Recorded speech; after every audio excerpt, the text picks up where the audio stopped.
안녕하세요. 교리 이야기 15번째 시간입니다. 지난 한 주간도 주님 안에서 평안하셨습니까?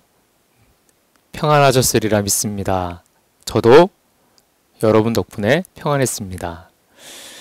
오늘은 성령에 대한 두 번째 시간입니다. 다룰 내용들이 좀 많아요. 그래서 제가 기도하고 바로 강의로 들어가도록 하겠습니다. 기도하겠습니다. 사랑해 주님 감사합니다. 오늘도 저희를 배움의 자리에 앉게 하셨습니다. 감동하시고 신비로 역사하시는 성령님이시지만 또 이성적으로 지식적으로 성령님을 배워야 하기에 이 자리에 앉았습니다. 하나님, 역사하고 감동하시고 또 우리의 삶을 이끌어 가시는 성령님을 더 알 수 있도록 한 걸음 걸어가도록 도와주시옵소서. 하늘의 지혜, 하늘의 지식 저에게 허락해 주셔서 오늘 배우는 모든 배움의 내용들을 깨닫게 하시고 이해하게 하시고 또 삶에 적용할 수 있도록 우리를 도우시기를 원합니다. 가르치는 자와 배우는 자 모두에게 유익한 시간이 되도록 성령 하나님 역사하여 주시옵소서. 감사드리며 예수님의 이름으로 기도합니다. 아멘. 네, 15강입니다. 주제를 한번 읽어볼까요? 네, 성령 충만, 성령의 은사, 성령의 열매. 네, 기대가 막 되지 않습니까? 네. 네. 본격적으로 들어가기 전에 지난주 14강 내용들을 간략하게 좀 살펴보고 복습해보고 지나가도록 하겠습니다. 지난 시간 그 성령에 대한 내용들을 우리가 살펴봤는데요. 주제가 뭔지 기억나세요? 메마른 뼈의 생기를. 그래서 부제가 성령의 본질과 사역에 대해서 우리가 살펴봤습니다. 총 5가지를 우리가 공부했는데요. 성령을 아는 지식의 중요성을 먼저 다뤘죠. 왜 중요하냐? 구원하시는 하나님의 사역에 성령이 지속적으로 개입하시고 역사하시기 때문에 중요하다고 했고요. 그리고 그리스도인의 삶이 시작되고 지속되는 동력이 성령의 일하심이기 때문에 중요하다고 했습니다. 그리고 성령에 대한 오해들이 참 많기 때문에 성령을 아는 지식이 중요하다. 그렇게 서문을 열었죠. 두 번째로 성령은 어떤 분이신가를 다뤘습니다. 그래서 성령의 본질에 대해서 우리가 다뤘죠. 성령의 인격성과 신성에 대해서 우리가 다뤄왔어요. 인격성. 성령의 인격성은 뭘까요? 네, 성령이 인격적인 존재라고 했잖아요. 인격적인 대명사를 성경이 사용하고 그리고 성부, 성자와 동일시하고 그리고 인격적인 성품 지, 정, 의, 행동, 언어, 관계성, 도덕성이 있음을 말씀을 드렸습니다. 네, 인격성이에요. 그리고 신성. 성령의 신성은 무엇이 신성이라고 했습니까?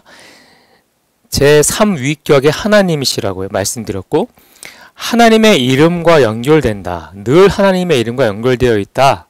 라고 말씀드렸고요. 하나님의 속성을 모두 소유했다고 그랬어요.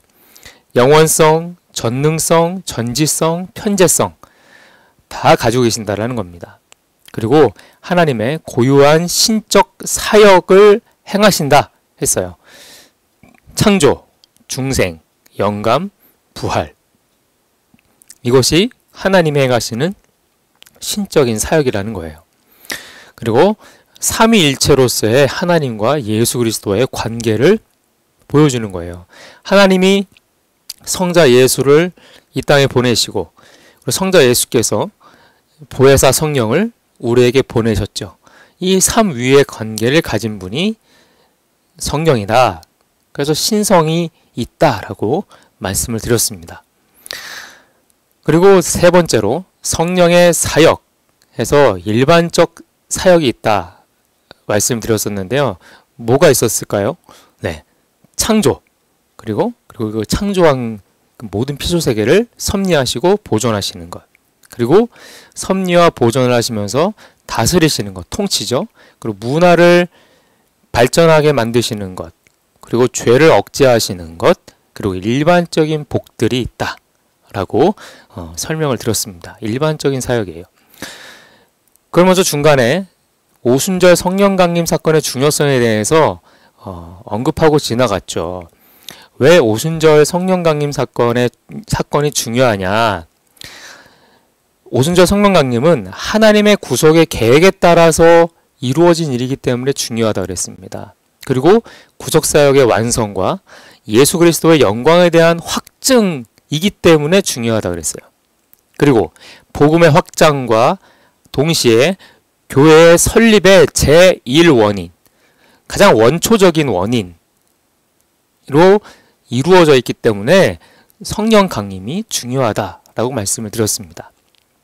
그리고 마지막으로 성령의 사역, 특별한 사역에 대해서 우리가 또 다뤄봤습니다. 자, 중생을 주셨습니다. 특별한 사역이에요. 중생하게 하시고, 그리고 성도가 중생할 때 성령 세례를 선물로 주십니다. 성령 세례는 단회적이라고 그랬어요. 성도가 중생할 때 한 번 받는 거예요. 그리고 난 다음에 어떻게 하십니까? 성도들의 내면에, 성도들의 속에 내주하시는 겁니다. 내주하시고 간섭하시고 하나님과의 그 관계 속에서 하나님과의 연결고리가 되어주신다 라고 말씀을 드렸고요.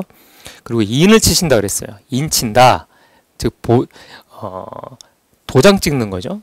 하나님의 소유로서의 도장을 찍으시는 것이 성령의 또 어떤 특별한 사역이라고 그랬습니다. 그리고 마지막으로 약속, 하나님의 모든 약속, 예수 그리스도의 모든 약속의 보증이 되시는 것이 성령이시다 라고 설명을 드렸습니다. 5가지의 큰 주제에 대한 내용들을 간략하게 말씀을 드렸어요. 근데 기억이 조금 나시나요? 네, 나실 거예요. 다 기억하실 필요는 없어요. 내가 기억에 남는 것을 내 것으로 만드는 게 중요합니다. 또 배우면 돼요. 또 복습하면 됩니다. 네, 반복할수록 나의 것, 내 안에 누적되는 어떤 성령의 지식은 늘어갈 거예요. 너무 조급해하지 마시고 천천히 따라오시면 되실 것 같습니다. 네, 이제 본격적으로 15강을 들어가도록 하겠습니다. 페이지 175페이지, 일상에서 교리로 짤막한 읽을 거리가 나와 있습니다. 네, 같이 읽어가면서 설명을 드리도록 할게요. 지인의 집에 방문하게 되면서 그 문단은요, 결국 뭐냐면 닮아간다라는 거예요. 부부가 있는데 서로 닮더라는 겁니다. 식성도 닮고 성향도 비슷해지고 닮는다라는 것을 전제로 이야기가 시작이 돼요. 우리는 어디서부터 읽을 거냐? 그 다음 단락부터 읽을 겁니다. 우리가 하나님과 동행하는 일, 여기서부터 읽을게요. 잘 따라와 주세요. 우리가 하나님과 동행하는 일도 이와 같다. 눈에 보이지 않는 성령을 마음에 모시고 산다는 것은 그 성령과 함께 인생의 슬픔, 기쁨, 환희, 눈물, 좌절, 희망, 고통, 용기, 새로운 시작 등을 함께 경험하는 것이다. 성령과 함께 우리는 때로는 탄식하고 고통하고 눈물을 흘리며 때로는 용기를 얻으며 격려를 받고 바른 선택을 배운다. 그러한 과정들을 한 해 두 해 겪으면서 우리의 인격은 점점 그리스도를 닮아가게 된다. 성령은 고통과 슬픔을 통해서 의의 열매를 맺게 하시며 고통과 슬픔을 기꺼이 견디는 거룩함에 대한 열망을 심어주신다. 삼위 하나님이 인간의 성결을 가장 우선적인 목표로 삼으시고 그 다음으로 인간의 행복을 목표로 하시듯이 구속함을 받은 인간도 거룩함을 가장 뚜렷한 목표로 삼게 하신다. 그래서 어떤 변화들이 일어나느냐? 화를 내던 사람이 점점 온유해지고 교만했던 마음이 서서히 낮아지며 섬김을 받고자 하는 마음이 섬기는 마음으로, 분노한 마음이 용서로, 그리고 나와 가족만을 위하는 삶이 그의 나라와 그의 의를 구하는 삶으로 점점 변화되어 가는 것, 이것이야말로 그리스도 예수를 닮아가는 심성으로 변모해가는 것이다 라고 설명하고 있습니다. 또한 성령과 동행하는 것은 우리 내면에 지속적으로 기뻐할 수 있는 원천, 기쁨의 원천이 된다 라고 이야기하고 있어요. 두 줄 건너서 읽겠습니다. 이러한 기쁨은 환난 가운데 지속되며 연난 가운데 소망을 준다. 인생의 짐이 무겁고 클수록 더욱 기뻐하자. 그 짐을 통해 하나님 주시는 위로와 기쁨은 더욱 크고 놀랍다는 것을 믿음으로 소망하자. 우리 마음과 삶에 명령하시는 분이 누구이며 우리의 주인이 누구인지, 우리의 삶에 충성을 요구하시는 분이 누구인지 기억하도록 하자. 오직 성령 하나님의 충성하심으로 성숙하는 성도가 되기를 열망하자. 하나님은 그의 비전과 꿈을 나누는 이들에게 성령으로 충만하게 하셔서 그 일을 감당할 수 있도록 하심을 기억하며 새로운 영적 도약을 소망하자. 어떻게 이해가 좀 되십니까? 네. 성령은 결국 누굴 닮아가게 하는 겁니까? 그리스도 예수를 닮아가게 하는 거예요. 전 시간에도 말씀드렸지만 성령의 핵심 사역 무엇이라 했습니까? 예수 그리스도를 드러내는 것이 성령의 핵심적인 사역이다. 그 말씀을 드렸었습니다. 기억나실 거라 믿습니다. 네. 그 다음 페이지로 넘어가서 성경 중심 구절을 읽고 지나가도록 하겠습니다. 에베소서 5장입니다. 함께 읽습니다. 술 취하지 말라. 이는 방탕한 것이니 오직 성령으로 충만함을 받으라. 시와 찬송과 신령한 노래들로 서로 화답하며 너희의 마음으로 주께 노래하며 찬송하며 범사에 우리 주 예수 그리스도의 이름으로 항상 아버지 하나님께 감사하며 그리스도를 경외함으로 피차 복종하라. 아멘. 고린도전서 12장입니다. 은사는 여러 가지나 성령은 같고 직분은 여러 가지나 주는 같으며 또 사역은 여러 가지나 모든 것을 모든 사람 가운데서 이루시는 하나님은 같으니 각 사람에게 성령을 나타내심은 유익하게 하려 하심이라. 갈라디아서 5장입니다. 오직 성령의 열매는 사랑과 희락과 화평과 오래 참음과 자비와 양성과 충성과 온유와 절제니 이 같은 것을 금지할 법이 없느니라. 아멘. 네. 핵심 목표, 오늘 공부를 통해서 우리가 도달하고자 하는 목표는 세 가지예요. 첫째, 성령 충만, 성령의 은사를 성경 안에서 바르게 이해한다. 되게 중요한 겁니다. 성경 안에서 바르게 이해하는 거예요. 두 번째, 성령 안에 거하기를 힘쓰고 열망하여 그리스도인으로서의 열매를 풍성히 맺는다. 세 번째, 성령 충만하여 복음을 전파하는 증인된 삶을 살기로 다짐한다. 이 세 가지가 오늘의 목표입니다. 배울 내용은 세 가지예요. 근데 이 세 가지의 내용이 만만치 않습니다. 네, 배울 내용은 이거예요. 성령 충만, 성령의 은사, 성령의 열매. 간단한 것 같죠? 간단하지가 않습니다. 이제부터 정신 똑바로 차리시고 네, 커피 한 잔 가지고 오셔서 하세요. 네, 졸릴 수도 있으니까. 저도 차 한 잔 마련해 왔습니다. 그래서 목이 좀 갈증나면 마시면서 하도록 하겠습니다. 좋네요. 네, 네. 자, 교리와 함께 걷기. 페이지 176페이지입니다. 그 찰스 스윈돌이라는 그 신학자이자 목사님이 성령 충만에 대해서 이렇게 얘기를 했어요. 제가 읽어드릴게요. PPT를 잘 보세요. 그리스도인이 되는 것과 성령 충만한 그리스도인이 되는 것은 별개의 문제다. 되게 중요한 내용입니다. 그리스도인 되는 것, 성령 충만한 그리스도인이 되는 것 별개의 문제예요. 슬픈 일은 회심하는 사람들은 너무나 많지만, 그러니까 슬픈 일은 회심하는 사람들이 너무나도 많지만 성령으로 충만한 사람들은 극소수라는 것이다. 성령 충만하지 못하면 하나님께 우리에게 예비하신 최선을 놓칠 수밖에 없다. 성령 충만하지 못하면 하나님께서 예배해 놓으신 우리를 위한 최선의 것을 놓칠 수밖에 없다. 그렇게 이야기를 했어요. 떨리죠? 네. 이게 그리스도인 된다고 해서 성령 충만한 것이 아니라는 거예요. 네, 그러면 성령 충만이 뭔지 이제부터 살펴보도록 하겠습니다. 자, 성령 충만의 정의가 176페이지, 177페이지에 나와 있어요. PPT를 보세요. 제가 읽어드리겠습니다. 성령 충만은 성령 세례의 결과였다. 그리스도인의 삶 속에서 지속적으로 진행되는 과정 또는 활동이며 내주하시는 성령님에 의해 철저히 지배받고 통제받는 상태를 의미한다. 다시 말해 성령 충만은 압도적으로 성령의 주권 아래에 사는 삶 속에서 성령의 열매를 보여주는 것이다. 자, 117페이지에 맨 윗부분에 읽어야 될 부분이 있어요. 제가 읽어드리겠습니다. 그러나부터입니다. 중간에 있습니다. 그러나 이 상태는 항구적인 것이 아니다. 성령 충만은 반복될 뿐만 아니라 제대로 유지하지 않으면 잃어버리게 되고 잃어버렸다가도 회개를 통하여 다시 회복하고 찾을 수 있다.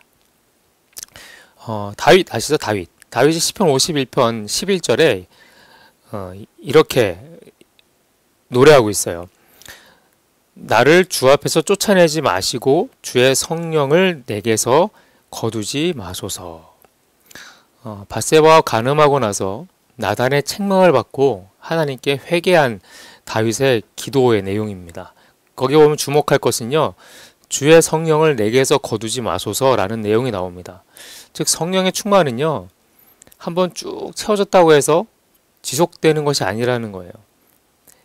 내 상태에 따라 내가 성령 충만을 위한 조건이 완전하지 않을 때 어떻게 된다는 겁니까? 성령 충만을 잃을 수도 있다라는 겁니다. 다락방에 숨어있던 제자들이 성령 강림 후에 다락방의 문을 열고 나아가서 길의 사람들이 됩니다. 길로 나아가서 길로 행하는 사람들이 돼요. 길을 다니며 복음을 전하잖아요. 길의 사람들이 됩니다. 세상의 통치에 속할 때 숨을 수밖에 없었어요. 두려우니까. 그랬던 사람들이 성령의 통치에 속했을 때 예수 그리스도를 드러내기 위해서 어디로 뛰어듭니까? 위험 속으로 뛰어듭니다. 성령의 충만은 그런 거예요. 이를 삶에 적용한다면 무엇일까요? 삶의 정황 속에서 예수 믿음을 드러내는 것이겠죠. 그렇죠? 내주하시는 성령님에 의해서 철저히 지배받고 통제받는 상태, 예수의 믿음을, 그리스도를 드러내는 것이겠죠. 처한 상황 속에서 예수의 이름을 부르는 것이겠습니다. 네. 하지만 잃어버릴 수도 있다라는 거예요. 이것을 늘 우리가 기억하고 경계해야 된다라는 겁니다. 자, 그렇다면 성경에 나타난 성령의 충만에 대해서 우리가 살펴보도록 하겠습니다. 첫 번째, 1번. 특별한 사명을 위해서 하나님께서 주권적으로 주시는 성령 충만이라고 나와 있어요. 특별한 사명을 위해서 하나님께서 주권적으로 성령의 충만을 허락하십니다. 그래서 그 허락을 받는 대상이 누구냐? 작은 1번, 헌신된 그리스도인이라는 겁니다. 117페이지에 보면은 헌신된 그리스도인의 정상적인 특징, 그것이 일반적인 특징이 성령 충만이다 라고 설명이 되어 있어요. 사도행전 6장에 보니까 이렇게 나와 있죠. 너희 가운데에서 성령과 지혜가 충만하여 칭찬받는 사람 7명을 택하라 라고 나옵니다. 즉 초대교회에 있던 모든 성도들에게는 성령이 충만했다라는 거예요. 일반적인 특징입니다. 그래서 그 안에서 성령이 충만하고 지혜가 충만한 사람들, 그 칭찬받는 사람들, 성령의 충만만을 얘기하지 않습니다. 지혜와 칭찬에 대해서 부차적인 것도 얘기하는 거죠. 성령의 충만, 일반적인 특징이었다라는 거예요. 두 번째, 어떠한 특정한 사역이나 직책을 위해서 하나님이 주권적으로 주시는 것이다 라는 겁니다. 사도행전 9장 15절 16절 함께 읽겠습니다. 주께서 이르시되 가라, 이 사람은 내 이름을 이방인과 임금들과 이스라엘 자손들에게 전하기 위하여 택한 나의 그릇이라. 내가 내 이름을 위하여 얼마나 고난을 받아야 할 것을 내가 그에게 보이리라 하시니. 아나니아에게 눈먼 사울에게 가보라고 하나님 말씀하시죠. 그러니까 아나니아가 못 가겠습니다 얘기합니다. 그 인간이 어떤 인간인데 저 못 갑니다 그렇게 얘기해요. 그랬더니 하나님이 그러한 아나니아에게 이렇게 말씀하신 거예요. 사울은 내가 선택한 그릇이다 말씀하십니다. 즉 어떤 특정한 사역이나 직책을 위해서 하나님이 주권적으로 주시는 것, 성령 충만이라는 거예요. 세 번째, 감당해야 할 일이나 또는 어떤 위기 상황에 준비시키기 위해서 주시는 것이 성령 충만입니다. 사도행전 4장입니다. 빌길리 다음에 모인 곳이 진동하더니 무리가 다 성령이 충만하여 담대히 하나님의 말씀을 전하니라. 네. 감당해야 할 일, 또 어떤 위기의 상황 준비시키기 위해서 하나님이 주시는 것, 성령 충만입니다. 자, 두 번째, 그리스도인으로서 삶을 구체적으로 살아가는 모든 그리스도인들에게 성령으로 충만하라고 명령하십니다. 모든 그리스도인들에게 성령으로 충만해라 말씀하시는 거예요. 에베소서 5장이죠. 아까 핵심 구절이었죠. 술 취하지 말라 이는 방탕한 것이니 오직 성령으로 충만함을 받으라. 특정한 누군가가 받는 것이 아니라 모든, 즉 그리스도인으로서의 삶을 구체적으로 살아가는 모든 그리스도인들에게 하나님이 요구하시는 바예요. 성령으로 충만해라 라고 말씀하십니다. 그렇다면 성령 충만의 증거는 무엇이냐 입니다. 성령 충만의 증거, 이게 제일 궁금하지 않습니까? 우린 궁금해요. 도대체 그럼 성령 충만하다는 것을 어떻게 알 수 있냐? 우리가 궁금해하는 거예요. 자, PPT를 함께 보세요. 성령 충만한 사람들의 가장 주된 증거는 기적적인 것이 아니라 도덕적인 것이며 성령의 은사에 있지 않고 성령의 열매에 있다. 되게 중요한 두 가지가 나왔어요. 기적적인 것이 아니라 뭐예요? 도덕적인 것입니다. 성령의 은사에 있는 것이 아니라 무엇에 있습니까? 열매에 있습니다. 성령 충만은 성도가 그리스도를 닮아가도록 이끕니다. 네, 굉장히 중요한 두 가지를 오늘 알았어요. 도덕적인 것이고 성령의 열매라는 거예요. 자, 그렇다면 성령 충만함의 표지, 증거는 무엇이냐? 이제 살펴보도록 하겠습니다. 자, 첫 번째, 117페이지 맨 하단부에 있어요. 영적인 교제입니다. 영적인 교제. 에베소서 5장 19절에서 21절, 여기 그 117페이지에 맨 우측에 보면은 책갈피처럼 생긴 그림이 있죠. 거기 보면 성경 말씀이 있어요. 거기 맨 아래에 있는 말씀이 바로 5장 18절 21절 말씀이에요. 요거를 같이 읽어보겠습니다. 술 취하지 말라 이는 방탕한 것인 오직 성령으로 충만함을 받으라. 시와 찬송과 신령한 노래들로 서로 화답하며 너희 마음으로 주께 노래하며 찬송하며 범사의 우리 주 예수 그리스도의 이름으로 항상 아버지 하나님께 감사하며 그리스도를 경외함으로 피차 복종하라. 자, 영적인 교제, 요 에베소서 말씀을 중심으로 설명을 드릴 거예요. 시와 찬송과 신령한 노래들로 서로 화답하는 것, 이게 영적인 교제에 해당하는 겁니다. 즉 하나님께 찬양을 올리듯 저 거룩한 말과 아름다운 말로 하라는 거예요. 근데 우리는 이거를 교회에서만 해요. 교회 와서만 그런 말해요. 밖에 나가면 육두문자 쓰면서 대화하고, 그렇지 않습니까? 그게 아니라는 거죠. 교회 안에 살라는 말이 아니라 거룩한 말과 아름다운 말을 삶에 채워야 된다는 거예요. 말은 삶의 정황 속에서 다듬어지기 때문에 그래요. 즉 삶 속에서 거룩한 말과 아름다운 말로 다듬어지지 않는다면 공동체 안에서는요, 언젠가는 그 언어, 내가 가지고 있는 본래의 언어의 실체가 드러나게 돼 있습니다. 네. 그래서 어떻게 해요? 시와 찬송과 신령한 노래들, 즉 거룩한 말, 아름다운 말로 삶을 채우라 하시는 겁니다. 영적인 교제. 두 번째, 전심으로 드리는 예배. 자, 마음으로 주께 노래하며 찬송하며, 이 부분입니다. 14강에서 제가 성령의 일하심의 핵심을 뭐라고 말씀드렸습니까? 그리스도를 드러내는 것이라고 말씀을 드렸어요. 성령은 삼위 하나님을 그분의 백성에게 나타내셔서 그들로 기뻐 찬양하게 하시는 역할을 하세요.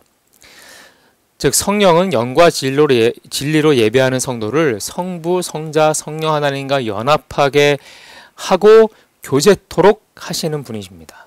예배를 통해서 교제하는 겁니다. 자, 3번, 범사에 항상 감사.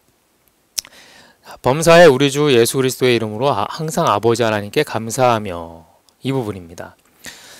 자, 상황과 여건을 뛰어넘는 내 삶과 내 존재에 대한 감사를 하게 하시는 거예요. 욥이 그랬지 않습니까?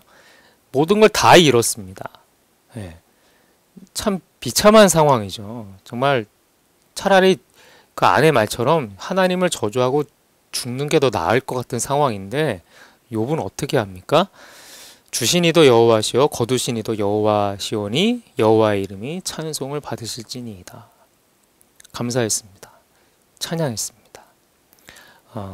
그리스도인의 삶의 표본이죠. 어떠한 상황, 어떠한 정황 속에서도 감사할 수 있는 것.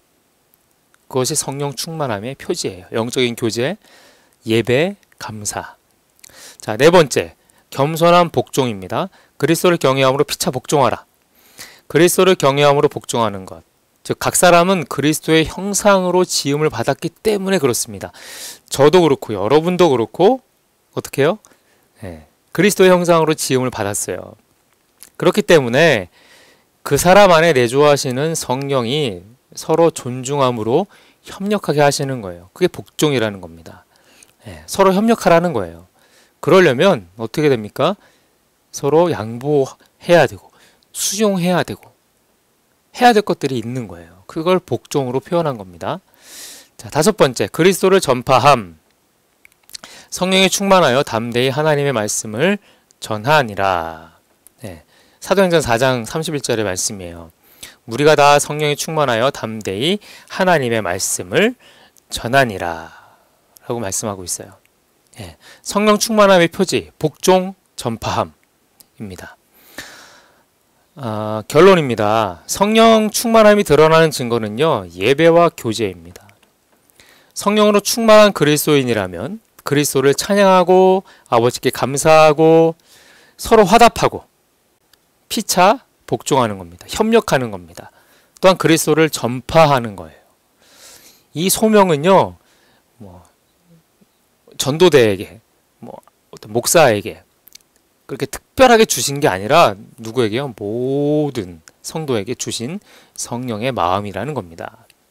이해가 되셨죠? 네. 그렇다면 에베소서 5장 18절의 성령 충만의 특징은 도대체 무엇이냐? 우리가 좀 알아봐야 됩니다. 5장 18절이 이거죠. 술 취하지 말라 이런 방탕한 것은 오직 성령으로 충만함을 받으라. 성령으로 충만함을 받으라. 그럼 특징이 뭐냐? 첫 번째, 그리스도인으로서 삶을 위해 필요한 조건과 상태라는 겁니다. 특징은요, 그리스도인으로서의 삶을 살기 위해서 가장 필요한 조건이라는 거예요.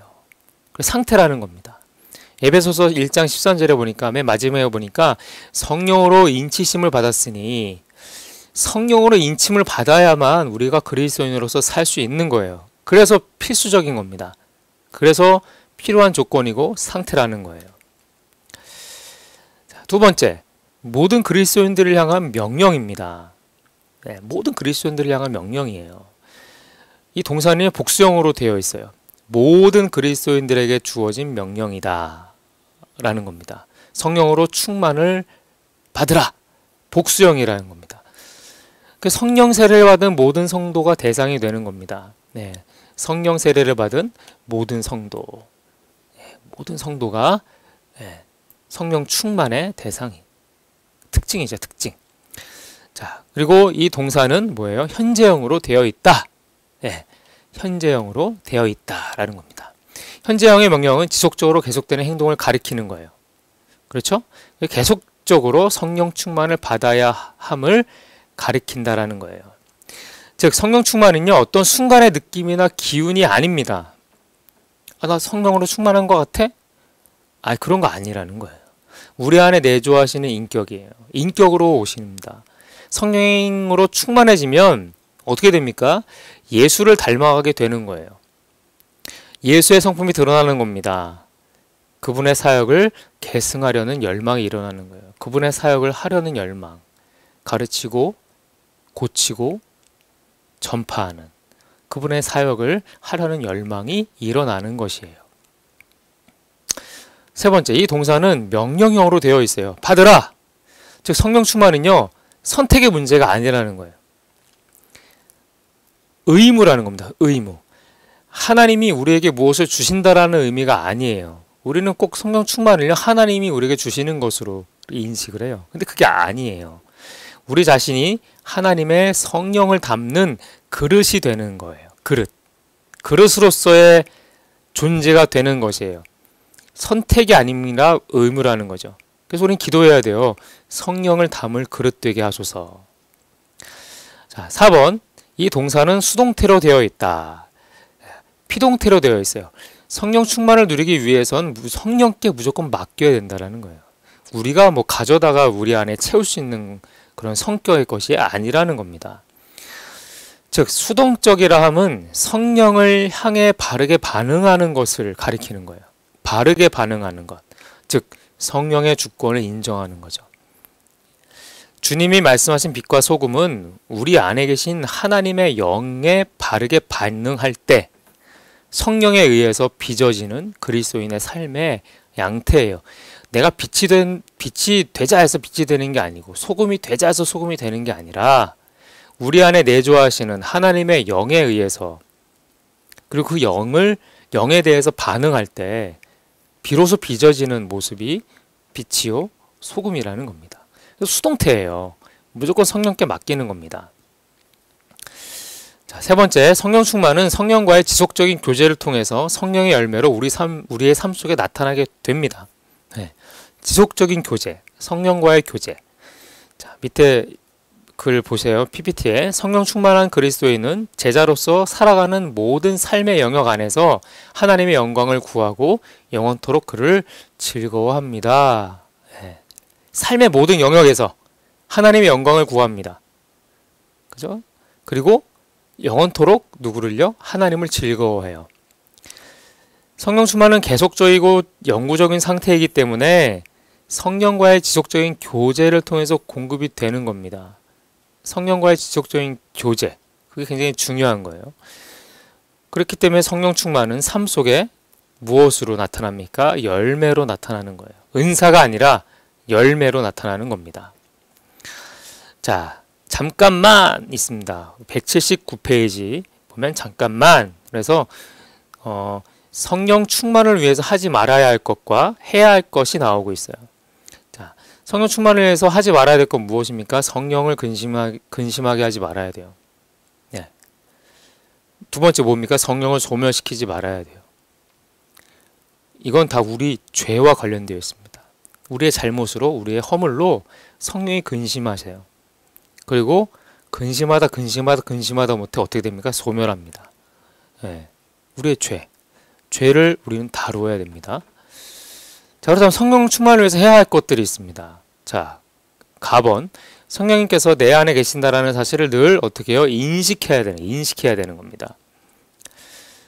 즉, 성도가 자신의 몸을 성령의 전으로 지속적으로 인식하지 못하면 자연스럽게 어떻게 사느냐? 정욕대로 살아요. 예, 내가 성령의 전이지, 내가 성전이지. 그 생각을 잊어버리게 되면 내 정욕대로 살게 된다라는 거예요. 그렇기 때문에 인식은요, 기억입니다. 기억하는 거예요. 앞서 이야기한 것처럼 감정과 느낌이 아닌 내 안에 계신다라는, 내 삶에 개입하시고 역사하신다라는 기억, 그 기억을 우리는 늘 가지고 있어야 됩니다. 고린도전서 3장 보세요. 맨 마지막에 보면은 성령이 너희 안에 계시다라는 것을 알지 못하느냐, 기억하지 못하느냐라고 말씀하시고 있는 거, 책망하시는 거죠. 늘 인식해야 됩니다. 자, 성령님과 인격적으로 깊고 풍성한 교제를 갖기를 열망해야 됩니다. 즉, 내가 하나님의 광휘로 충만할 때, 하나님의 영광으로 충만할 때, 하나님의 어떤 놀라운 주시는 어떠한 감정과 어떤 뜨거움으로 충만할 때 성령과 인격적으로 교제할 수가 있습니다. 그렇다면 내 존재가 하나님으로 가득하기 위해서 무엇이 필요할까요? 여러분들 무엇이 필요할 것 같습니까? 지금 생각나는 그것 그게 필요해요. 네, 제가 얘기 안 할게요. 그게 필요해요. 내가 하나님으로 가득하게, 내 안이 하나님으로 가득하기 위해서 무엇을 해야 할까?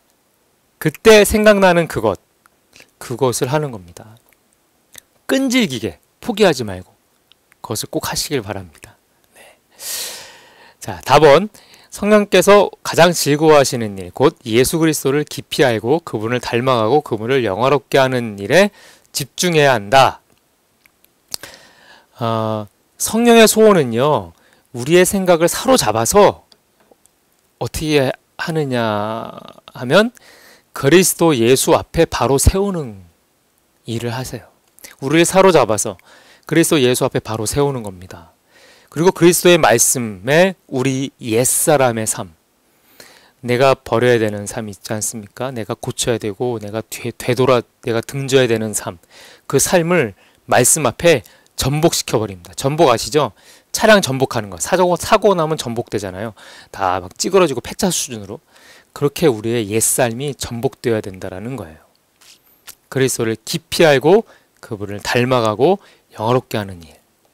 네. 성령 충만을 위해서 하지 말아야 될 것과 해야 할 것을 잠깐 살펴봤습니다.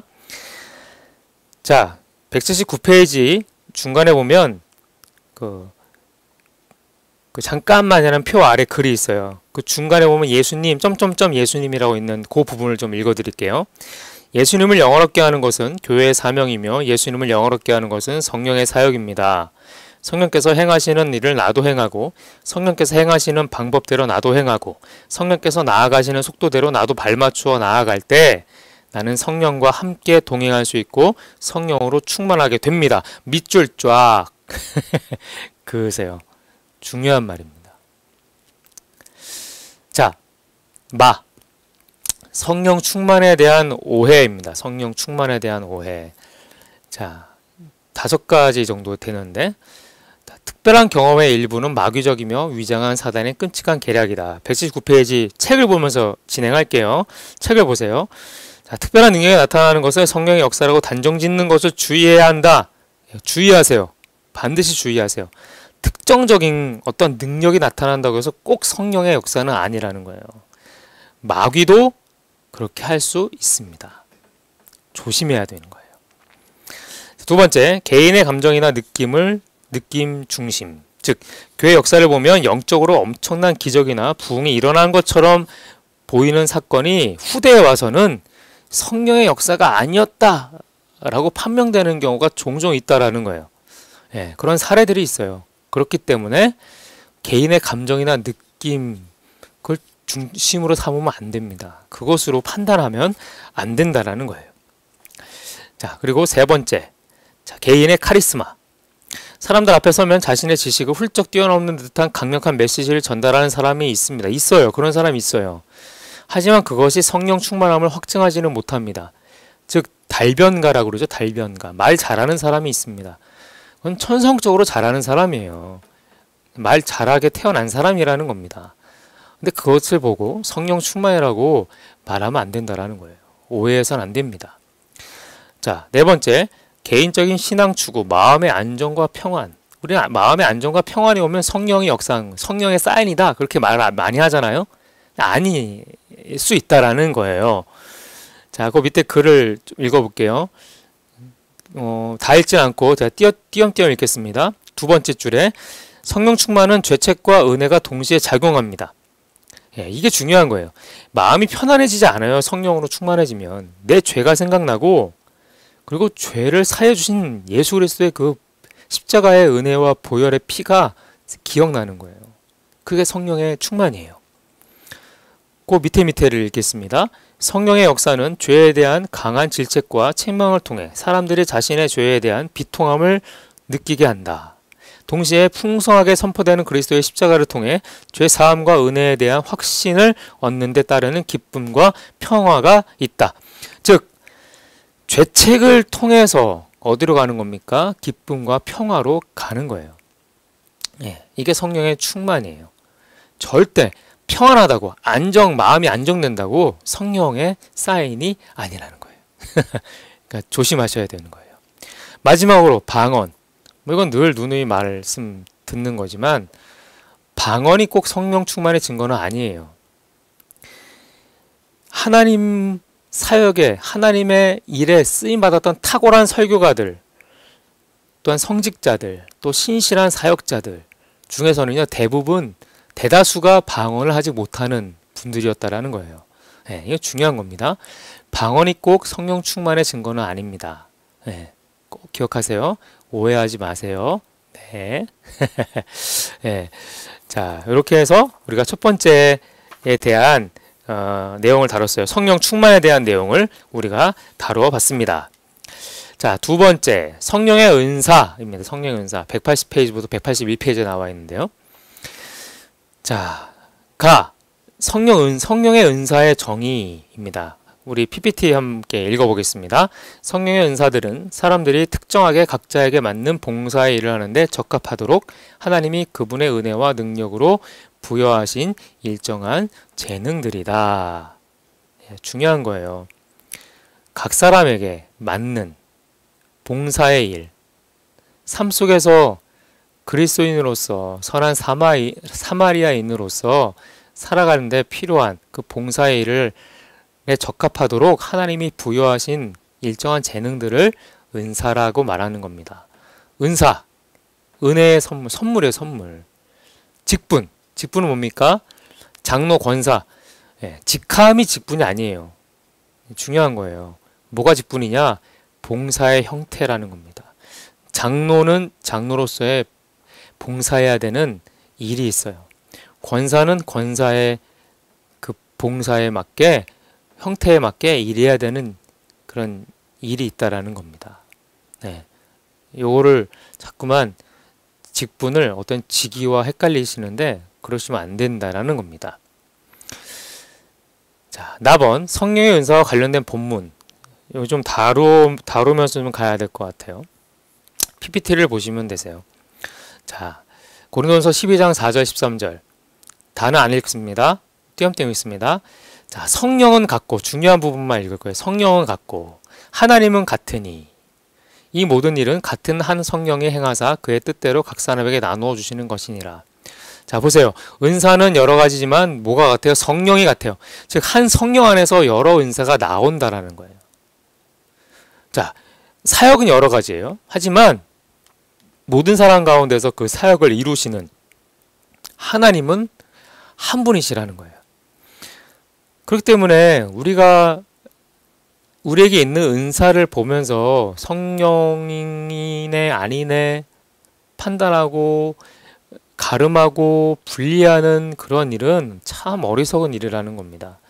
한 성령 안에서, 한 하나님 안에서 행하사 그의 뜻대로 각 사람에게 나눠주시는 거예요. 그 사람에게 맞게. 그래서 어떻게 존중하셔야 되는 겁니다. 모든 봉사와 모든 섬김의 자리는요, 존중받아 마땅합니다. 절대로 홀대히 여기거나 속으로 속되게 여기면 안 된다라는 겁니다. 꼭 기억하셔야 됩니다. 갈등하는 부서들 있잖아요. 우리가 더 중요한데 자기들은 뭐 이렇게 잘났다고 그러시면 안 된다라는 거예요. 다 중요한 겁니다.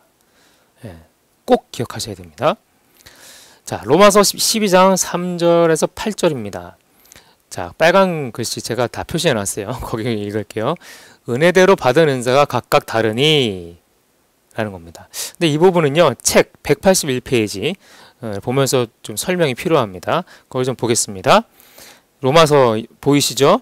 자, 마땅히 생각할 그 이상의 생각을 품지 말고 오직 하나님께서 각 사람에게 나눠주신 믿음의 분량대로 지혜롭게 생각해라. 즉, 마땅히 생각할 그 이상의 생각을 품지 말래요. 품으니까 뭐가 생겨요? 갈등과 분쟁이 일어나는 겁니다. 맨날 싸우는 겁니다. 그냥 나에게 주신 건 이거예요.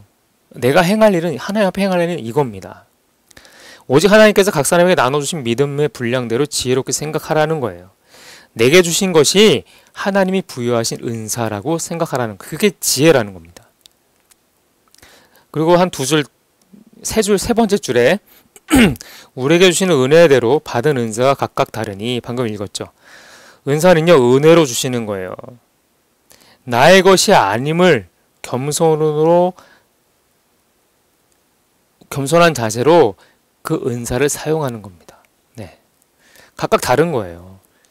그 사람의 은사를 존중하고 내 은사도 존중받아야 되는 겁니다. 아까 좀 전에 말씀드렸던 거 비슷해요. 싸우지 마세요. 어떤 게 귀하고 어떤 게 천합니까? 귀천이 없습니다. 꼭 기억하시길 바랍니다. 자, 에베소서 4장입니다. 함께 빨간 글씨만 읽을게요. 우리 각 사람에게 그리스도의 선물의 분량대로 은혜를 주셨나니. 마지막입니다. 성도를 온전하게 하여 봉사일을 하게 하며 그리스도의 몸을 세우게 하려 하심이라. 자, 성령의 은사를 왜 주셨습니까? 분량대로 은혜를 주셨는데 왜 주셨습니까? 성도를 온전하게 하는 거예요. 서로 온전하게 만드는 겁니다. 그리고 어떤 거를 세웁니까? 그리스도의 몸, 교회를 세우는 것. 은사의 목적이에요. 왜 각 사람에게 각각에 맞는 분량의 은혜를 주셨습니까? 서로 세우라는 거예요. 서로 세우라는 겁니다. 싸우라는 게 아니에요. 세우라는 거예요. 너가 잘났네, 내가 잘났네 싸우는 게 아니라 서로 세워주라는 거예요. 그렇게 되면 무엇이 세워집니까? 몸된 교회가 세워지는 겁니다. 그게 은사의 목적이에요. 자, 베드로전서 4장 10절부터 11절입니다. 빨간 글씨만 읽겠습니다. 말하려면 하나님의 말씀을 하는 것 같이 하고 누가 봉사하려면 하나님이 공급하시는 힘으로 하는 것 같이 하라. 이는 범사에 예수 그리스도로 말미암아 하나님이 영광을 받으시게 하려 함이니. 자, 어떻게 해요? 하나님이 공급하시는 힘으로 하는 겁니다.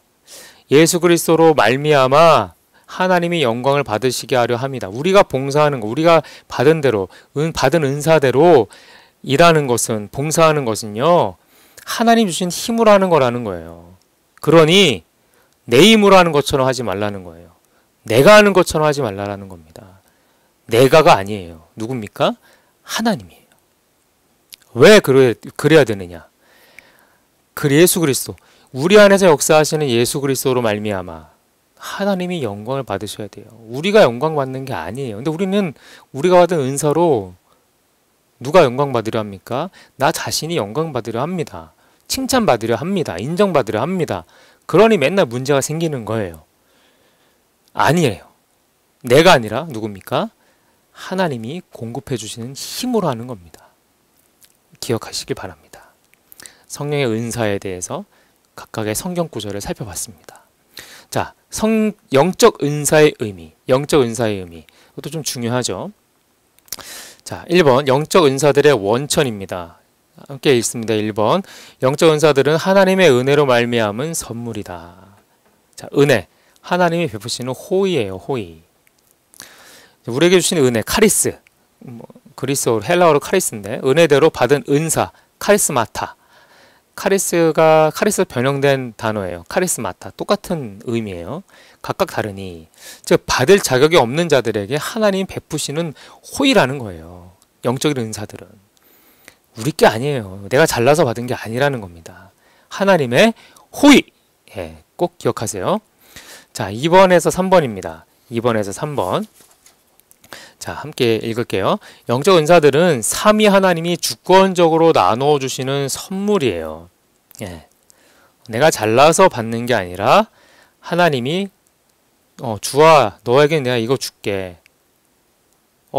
아무개 집사 내가 너에겐 이거 줄게. 그렇게 주시는 거예요. 예.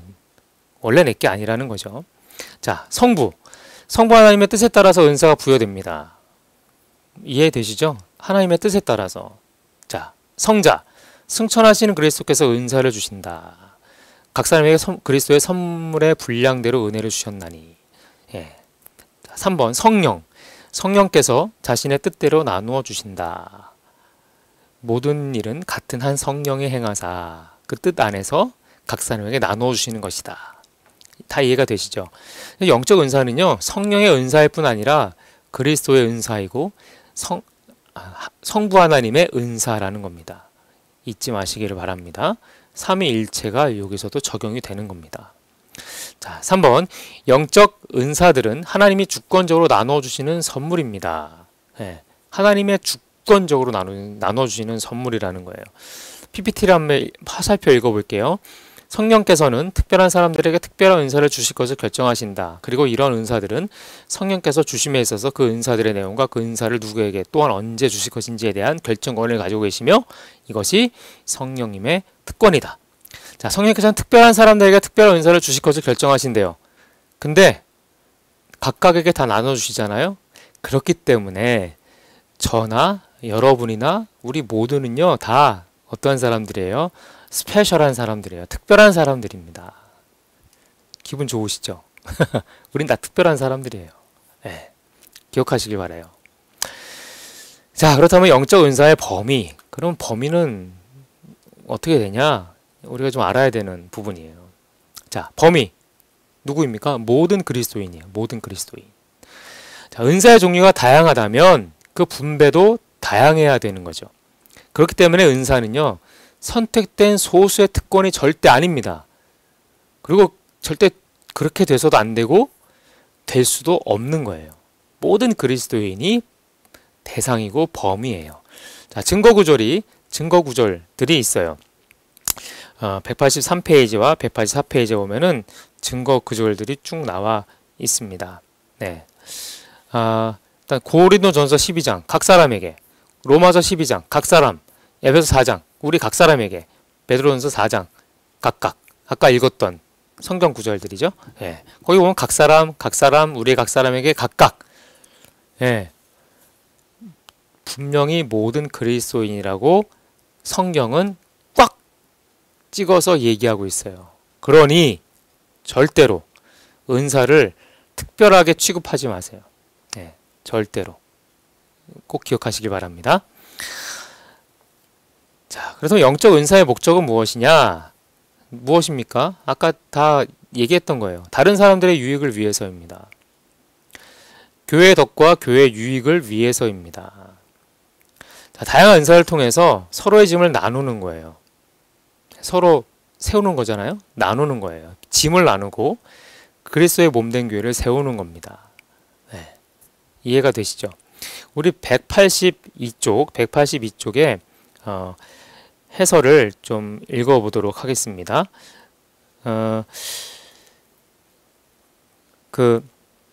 다른 사람들의 유익을 위해서, 즉 개인의 욕심으로 구해서는 안 된다라는 거예요. 만일 주시더라도 개인의 영달을 위해서 사용하면 안 된다라는 거예요. 그래서 영적 은사들은 183페이지 맨 위입니다. 우리 자신을 위해서가 아니라 다른 사람들을 돕고 위로하고 강건하게 하라고 주어진 것이다. 이해가 되시죠? 자, 교회 덕을 세우며 교회 유익을 위해서. 성령은 두 번째 줄입니다. 성령은 우리를 통해 일하심으로써 성도들에게 하나님의 생명이 흘러들어가게 하셔서 성도들이 하나님의 성품으로 변화되어 교회를 바로 세우게 하신다. 네. 서로 세워서 결국은 뭐가 세워지는 거예요? 교회가 세워지는 겁니다. 중요한 겁니다. 요 두 가지만 기억해도 오늘 강의는 성공적 네. 결론을 좀 읽어볼게요. 결론입니다. 영적 은사란 삼위 하나님께서 각 그리스도인들에게 주권적으로 부여하신 은혜의 선물로서 상호 봉사를 통해 그리스도의 몸을 세우기 위한 영적 능력이다. 삼위 하나님께서 각각의 그리스도인들에게 주권적으로 부여하신 은혜의 선물이고 상호를 세워감으로써 무엇을 세웁니까? 교회를 세우기 위한 영적 능력이다 라는 겁니다. 결국 하나님이 우리를 향하여 베푸신 은혜를 아는 거고 예수 그리스도를 더욱 분명히 알아가도록 은사를 주신 거예요. 네. 나 잘났네 너 잘났네 싸우라고 주신 게 아니고, 네. 누군가를 내 밑으로 끌어들여서 나 아니면 어디 못 가고 나 아니면 물어볼 사람 없게 만드는 그런 거 하라고 주신 게 아니라는 겁니다. 무슨 말인지 이해가 되시죠? 네. 성도를 세우고 교회를 세우라고 주신 것이 은사입니다. 영적인 은사예요. 자, 그렇다면 영적인 은사의 종류가 있습니다. 무엇이 있을까? 자, 영적 은사의 목록이 나오고 있습니다. 우리 183페이지 4번 영적 은사의 종류 책을 보면서 진행해 가도록 하겠습니다. 영적 은사의 목록. 신약성경 어느 한 곳에서도 성령 은사에 대한 종합적인 목록이 나타나지 않습니다. 적어도 다양한 은사들이 있음을 말하고 있지만 목록은 나타나지 않고 있어요. 왜일까? 왜 목록을 왜 쓰지 않으셨을까? 즉 성령의 은사를 특정하지 않으시는 이유가 있어요. 왜? 특권이 되지 말라는 거예요. 특권 되게 할까봐, 특권으로 삼을까봐 하나님은 그렇게 하지 않으셨어요. 예. 그래서 목록은 나타나지 않아요. 다양한 어떤 은사들의 어떤 부분적인 어떤 목록들이 나타나지 종합적인 어떤 목록들은 드러내지 않으십니다. 2번 성령의 은사의 핵심. 자, 은사의 핵심은 하나님의 백성에게 부여된 말씀 사역이라 할 수 있다. 뭐라고요? 말씀 사역입니다. 말씀 사역은 모든 다른 은사를 사용하는데 핵심이 되며 다른 은사들을 견고하고 풍성하게 만든다. 은사가 있으면 말씀이 있어야 됩니다. 근데 능력만 있지 말씀은 없다? 그럼 그 은사는요, 의심해 봐야 돼요. 환상도 마찬가지예요.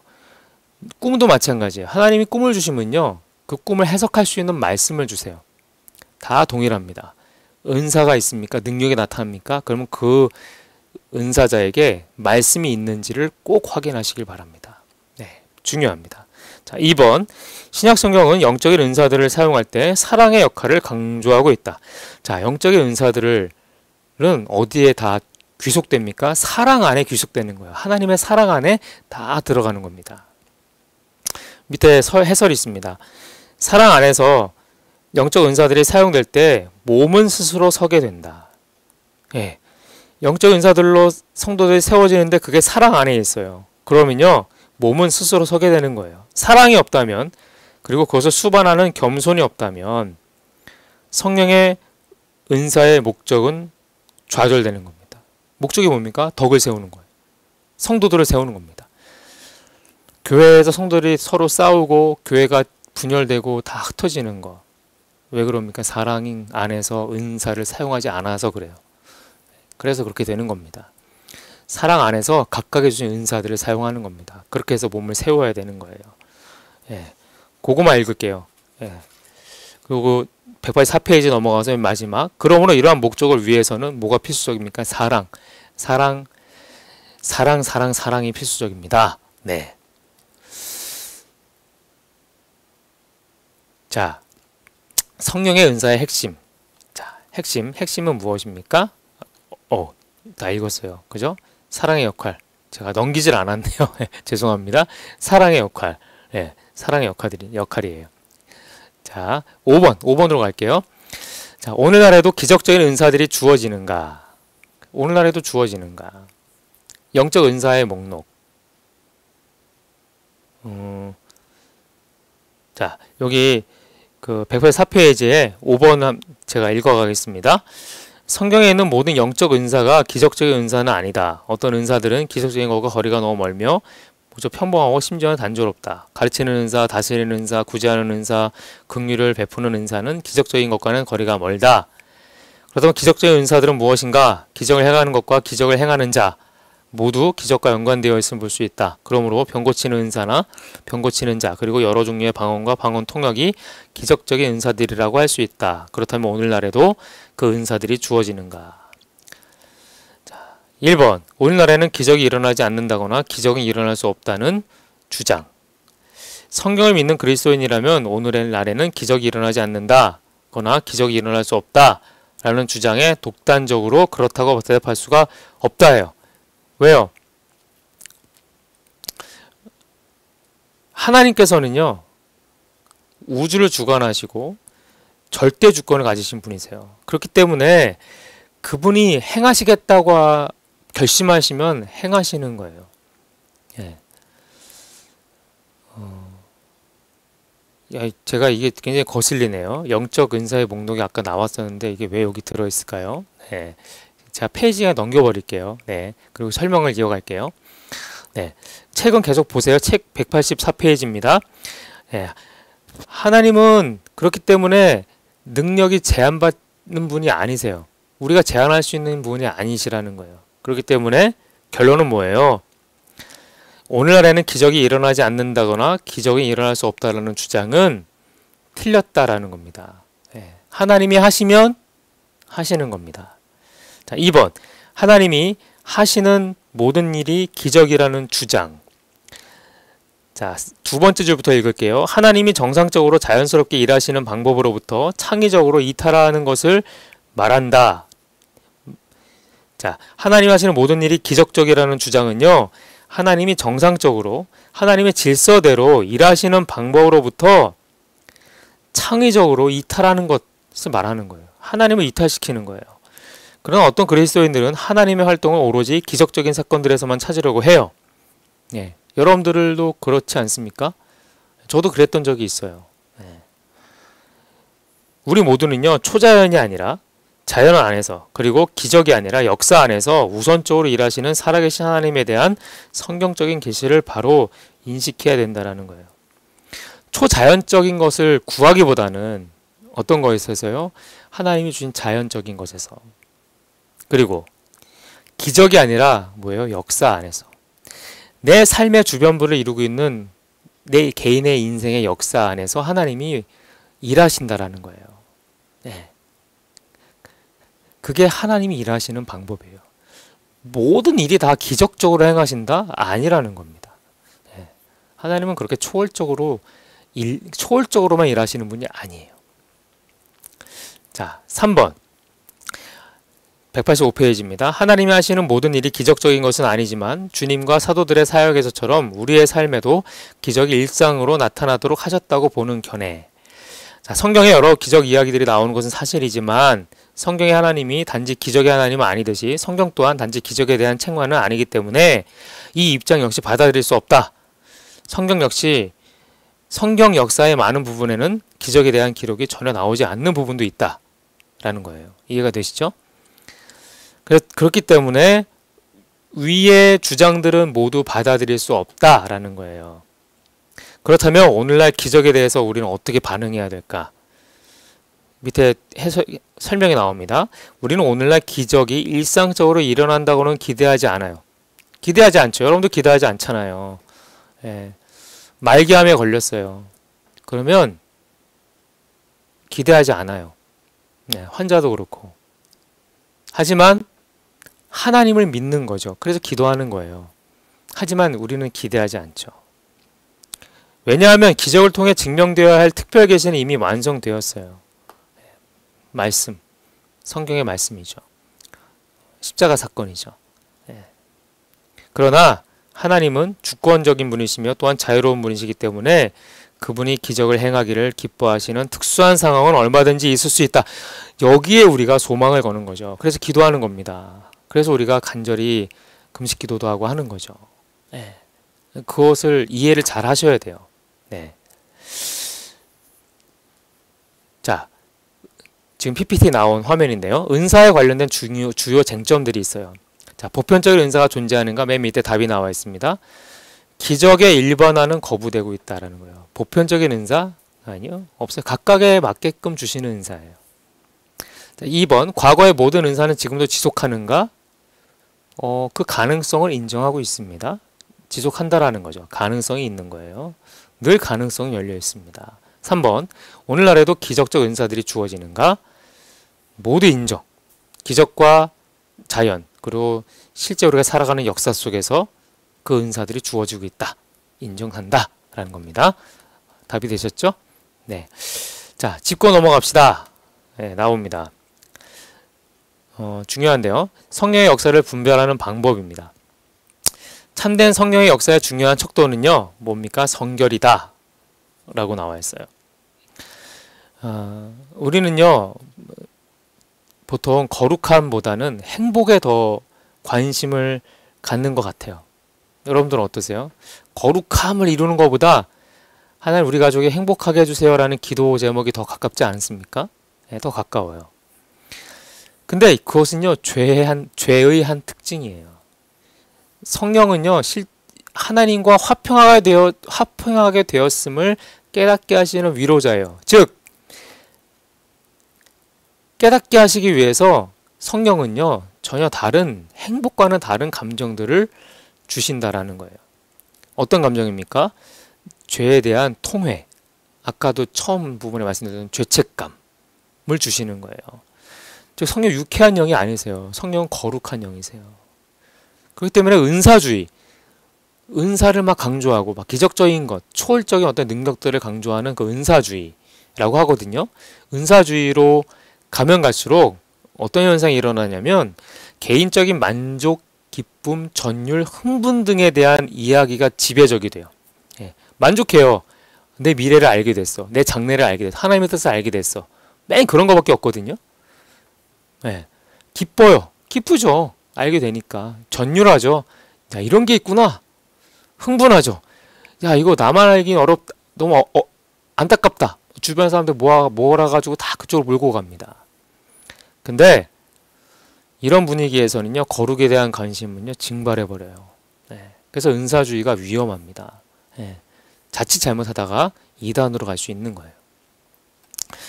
아까도 말씀드렸지만 성령은요, 먼저 통회를 일으킵니다. 즉 하나님의 법을 지키지 못하는 현재의 무능력함 때문에 슬퍼지는 거죠. 성경은 죄로 인한 슬픔은 성령의 역사와 자주 관련지어요. 성경은 그렇게 관련짓습니다. 즉 슬픔 때문에 개인이 어떻게 되는 겁니까? 성결하게 되는 겁니다. 성령이 강하게 역사하신다면 기쁨으로 손뼉을 치게 되는 것이 아니라 어떻게 되는 거예요? 슬픔과 애통으로 가슴을 치게 되는 경우가 더 많다라는 거예요. 물론 기쁨으로 박수치고 손뼉치게 하시지만 대부분 성령의 역사는요, 죄를 밝히 드러내시고 회개하게 하시는 역사예요. 그렇기 때문에 성령이 능력으로 임하실 때 한 사람의 우선순위를 바꿔버리시는 거죠. 결국 하나님을 추구하는 사람은 표적과 기사가 아닌 무엇을 추구합니까? 삶의 거룩함과 성령의 열매에서 성령의 역사를 찾게 되는 거예요. 네. 성령으로 충만한 사람, 하나님을 추구하는 사람은요, 기적과 표적, 기사 거기서 찾지 않아요. 어디서 찾습니까? 삶의 거룩함 속에서, 성령의 열매에서 성령의 역사를 찾습니다. 이해가 되시죠? 네.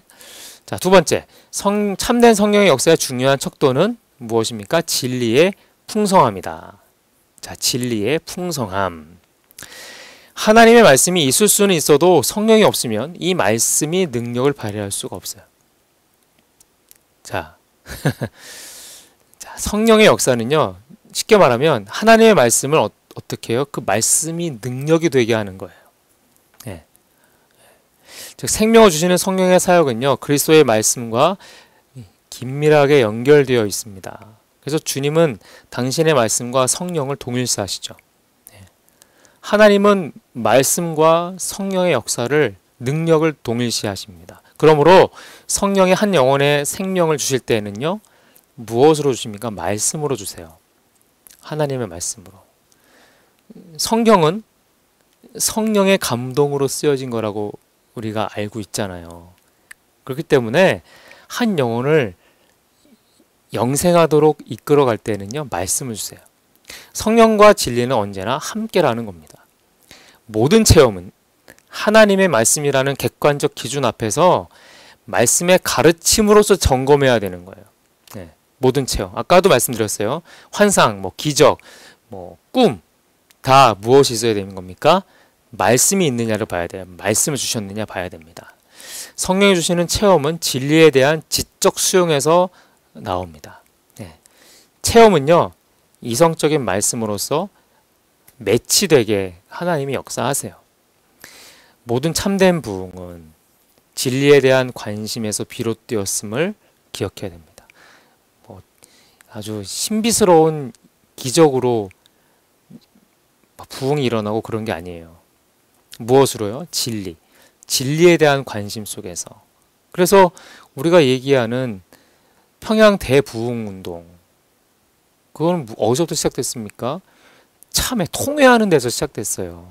성령의 역사로 회개의 역사가 일어나니까 말씀의 역사가 일어나게 되는 거죠. 그게 결국은 성령의 역사가 되는 겁니다. 그게 부흥이에요. 확실한 것은요, 모든 참된 부흥은 진리에 대한 관심에서 비롯되었다라는 것, 그것은요, 성령에 대한 이해에 있어서 매우 중요한 단서를 제공해 주는 거예요. 진리를 우리가 추구할 때 무엇이 역사합니까? 성령이 역사한다라는 겁니다. 즉 성령은 진리를 통해서 생명을 불어넣으시는 거예요. 이해가 되셨죠? 네. 자, 세 번째. 성령의 열매입니다. 자, 성령의 열매의 정의를 함께 읽어보겠습니다. 우리 185페이지 먼저 읽어볼게요. 성령의 열매는 성령이 내주하시는 성도들의 삶 속에 필연적으로 맺게 되는 것으로서 성도의 인격의 성숙과 밀접한 관련이 있으며 성도들의 믿음이 참된 믿음인지 아닌지 구별해주는 표지이다. 인격의 성숙. 자, PPT를 한번 보세요. PPT.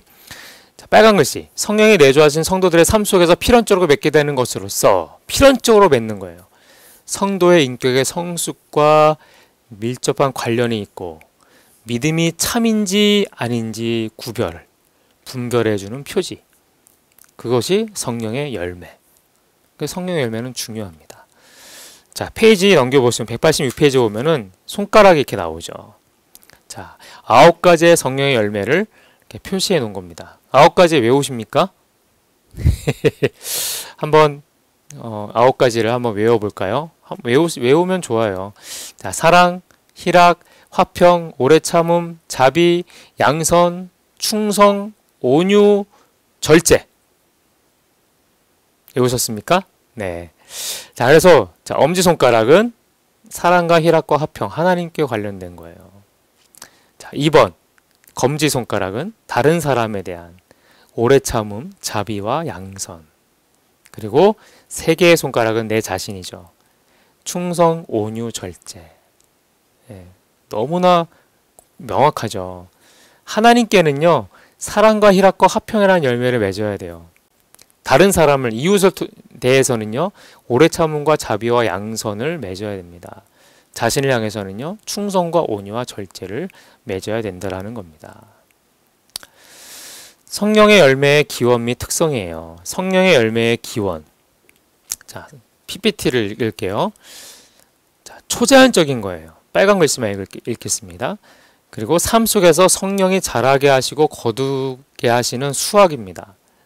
이 열매는요, 성령의 충만한 내주하심의 가장 훌륭한 증거예요. 다 이해가 되시는 거죠? 아까 설명 다 된 거예요. 그리스도인의 삶의 목표, 아까 뭐라 그랬습니까? 그리스도의 형상을 닮아가는 거예요. 성령의 열매는 그저 사람이 보편적으로 저 사람 훌륭해, 저 사람처럼 되고 싶어, 그런 흠모하고 권장하는 성품이나 미덕과 혼합되어서는 안 돼요. 그런 것과 섞여서 안 돼요. 성령의 열매는요, 그런 게 아니라는 거예요. 하나님은요, 하나님의 성품과 사역을 반영하는 열매를 성령을 통해서 맺으시는 거예요. 즉, 성령의 열매는 누구의 성품이에요? 그리스도의 성품이에요. 좋은 성품을 가진 사람을 말하는 게 아니라는 거예요. 네. 아셨죠? 네. 자, 성령 열매의 특성이 있어요. 자, 1번. 제대로 조건이 충족되면 모든 성령 열매가 자연스럽게 자라게 되어 있다. 자, 거룩한 삶은요, 성령의 선물이기 때문에 사람들은 자신이 감당해야 할 일이 별로 없다. 역할이 별로 없다고 생각할 때가 많아요. 거룩한 일. 하나님이 하시는 거 아니야? 하나님의 역사잖아. 나는 그냥 가만히 있으면 되는 거 아닌가? 그렇게 생각하는 게 많아요. 하지만 성령의 열매는요, 성령의 역사만이 아닌 역사의 객체, 즉 사람이죠.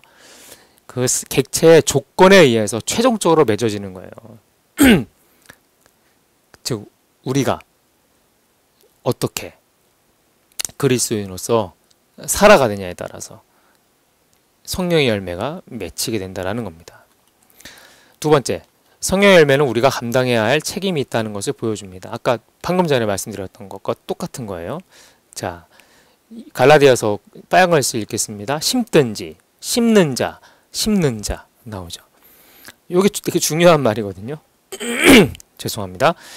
바울이 심는 것이라고 말한 의미는요, 우리의 생각과 습관, 생활 방식, 삶의 방향과 삶의 훈련 등으로 구성된, 즉 전체적인 우리 삶의 패턴을 가리키는 것이라고 보면 돼요. 즉 우리의 삶이 사는 생활이 심어요. 자꾸만 심어요. 우리 안에. 근데 그 심는 것이 어떻게 해요? 심는 대로 거두게 돼요. 네. 그래서 우리가 거두는 열매들이, 좋지 않은 열매들이 참 많아지게 되는 이유죠.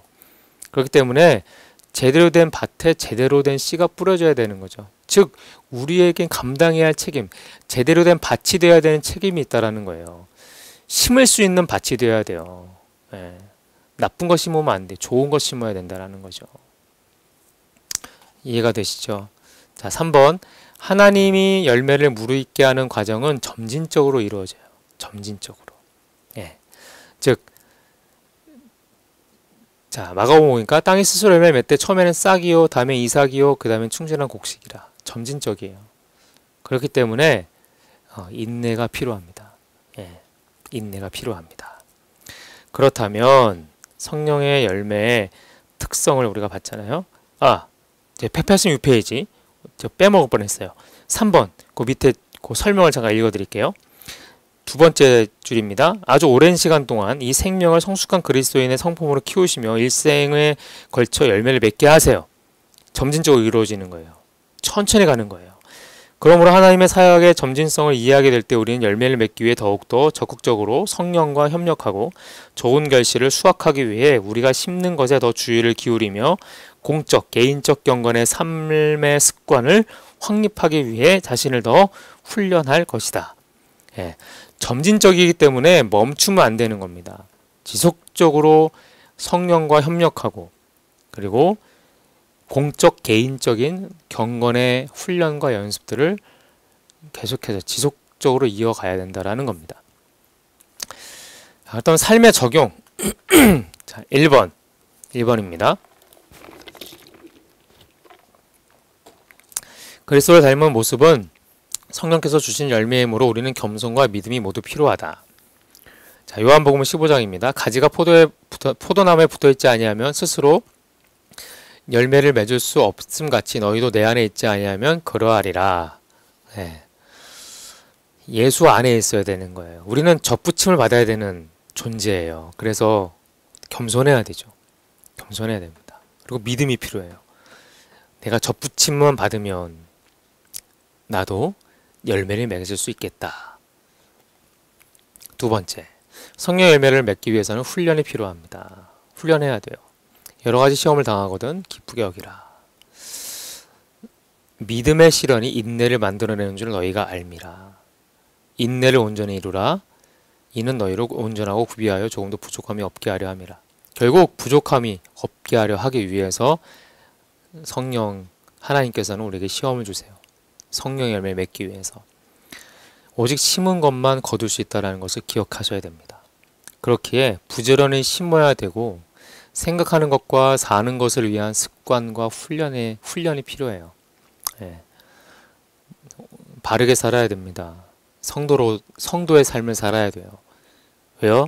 심는 것만 거둘 수 있기 때문에. 그래서 훈련이 필요합니다. 그 훈련에는 무엇이 필요합니까? 기다림이 필요하다라는 겁니다. 나오죠? 3번에 나오죠? 성령 열매는 성숙의 과정으로서 점진적이기 때문에 인내가 필요하다. 이건 더 이상 설명 안 해도 충분히 아시는 거죠. 야고보서 5장을 함께 읽겠습니다. 그러므로 형제들아 주께서 강림하시기까지 길이 참으라. 보라 농부가 땅에서 나는 귀한 열매를 바라고 길이 참아 이른 비와 늦은 비를 기다리나니. 농부와 같은 심정으로 심었으면 기다리는 겁니다. 열매 맺기까지. 반드시 필요한 겁니다. 결론입니다. 함께 읽을까요? 성령 충만을 받아 성령 열매를 맺어가는 그리스도인의 인격과 삶 속에는 9가지 열매가 골고루 맺히게 된다. 사랑은 그리스도인에게 요구되는 윤리적 명령이자 하나님께서 우리에게 요구하시는 명령의 요약이다. 그러므로 예수 그리스도 안에서 구현되고 성령으로 우리의 마음에 부음받은 사랑은 하나님의 성품을 가장 온전히 반영하는 것이다. 그리고 이 명령에 순종하게 하시는 분은 오직 성령이시다. 아멘. 이제 교리와 함께 살기. 한번 쭉 읽어보세요. 복습하는 겁니다. 문항이 나오면 풀어보시고 또 설명이 나오면 한번 진지하게 읽어보세요. 그렇게 하면 15강의 내용들을 한번 쭉 다시 리마인딩하는 시간을 가지시게 될 거예요. 오늘도 수고 많으셨어요. 제가 잠시 기도하고 마치도록 하겠습니다. 사랑해 주님, 오늘도 성령에 대해서 가르쳐 주시니 감사합니다.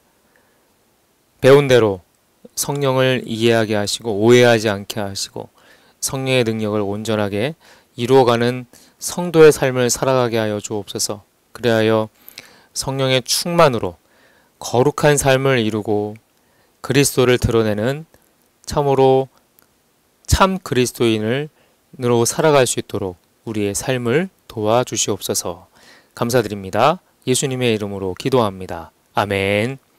수고하셨습니다.